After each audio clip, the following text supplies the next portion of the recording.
Moje meno je Uhorčík. Tomáš Uhorčík. Lesoochranárske združenie RIS. Predstaví sa vám teda v hrubých rysoch. Som pravá ruka Ďuriho Janošíka, nášho zväzového kapitána. Milujem prírodu, polia, lesy, lúky, parky, hlavne spišské parky s Krenou. Som také environmentálne dieťa. Jak prídem do prírody, hneď zbieram odpadky. Potom ich triedím, papier, sklo, kovy, plasty. Všetko triedím. Od malého chlapca triedím. Aj volali triedny boj. Milujem prírodu, aj flóru, aj saunu. Chovám vtedy už od detstva. A ne od môjho oddychu. Máš? Ja každú včelu poznám určite ňaťa, no. Mám tam malé, veľké, mladé, staré. Jednu tam mám strašne starú, to je 1000-ročná včela. Volám to majster Pichanta. Taký dýchne ten opuch, jak lopuch. Ale ináč takto, keď robiť, není medlízať. Apropos, teda jak my včelári hovoríme, apropolis. Viete, koľko sa taká malá včela najedá? Kým pozbiera všetky tie nektáre? Tie zrniečka, tie pele. Čo pele? To pele z Ronaldom a z Messi sa toľko najedá po jedlisku, čo tá malá včela kvôli vedu. Preto ja hovorím, že robiť ved je umenie. Medát. Lenže.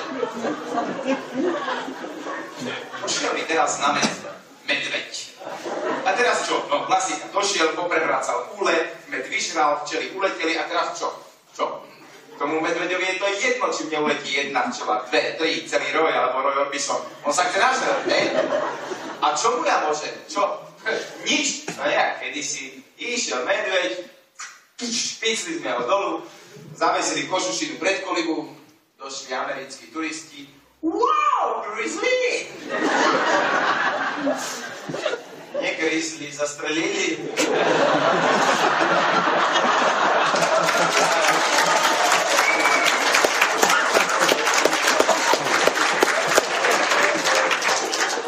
To dneska nedá.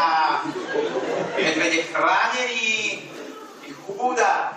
Každý deň to hlásia. Medveďov 315, hladina klesá.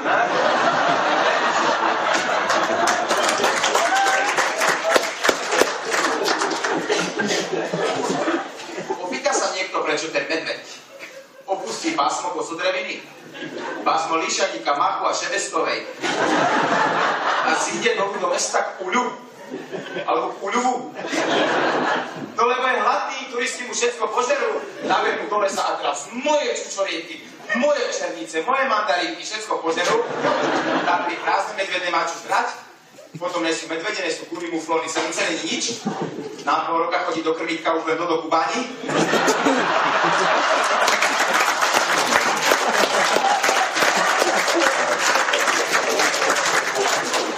Ale prečo to je?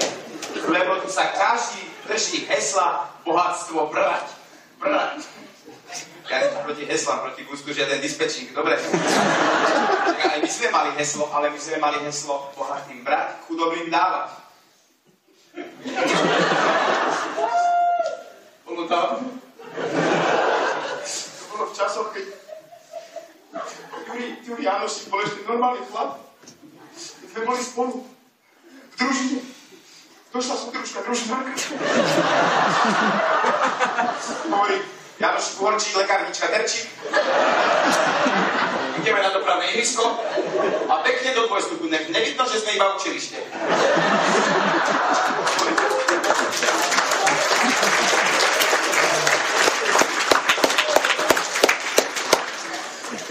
Alebo takto pamätám sa raz, ktorý vychádzame z koliby. Neviem, čo sme boli filmovať. A hovorí, chlapi, poďme spíjať. Hovorí, poďme spíjať. Chytíme spíjačky. Takto osekáme lopeča. A čo je to také vysoké? Preto zavádza tienito. Poďme, osekáme, kopec bude nižší, Česi aj v šlapkách vyjdú.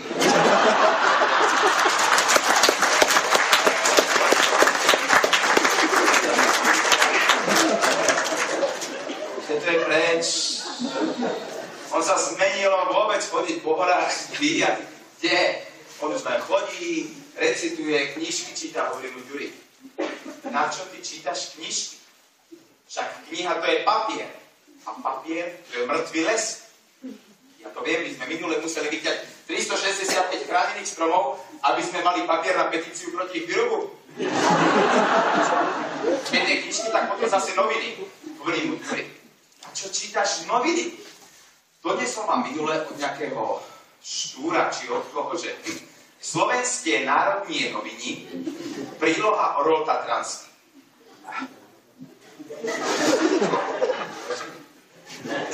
Orol ako príloha? Však to není karboň alebo ryža. Orol je chránený druh. Ty si máš chránené druhy. Druhy vtákov, druhy plazov, druhy motýlov, druhy pilier. Však to tak nejde.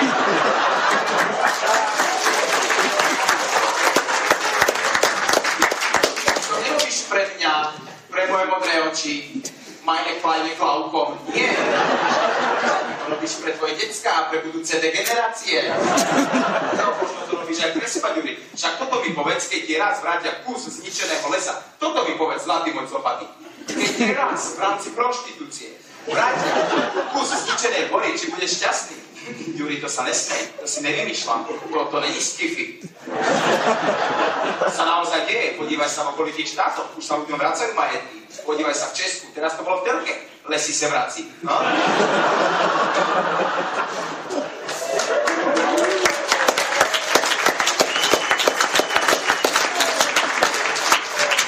Ale aj typický Janošik, on to má celé na háku, čo? Takto stojí, kúka do vatry, potom si tam odkloje, samozrejme, že na mňa, hej, robí si zobiak robocov a hovorí, dajte mi všetci pokoj, ja nechcem byť hrdina, Ďuri. Ale však ty nemusíš byť hrdina národný, ľudový, folklórny, aby ťa dávali deckám do čítanky, aby ťa maloval na obrazy Fula, alebo na chladničky Janko Kalexy. Ty buď hrdina ochrany prírody. Biohero!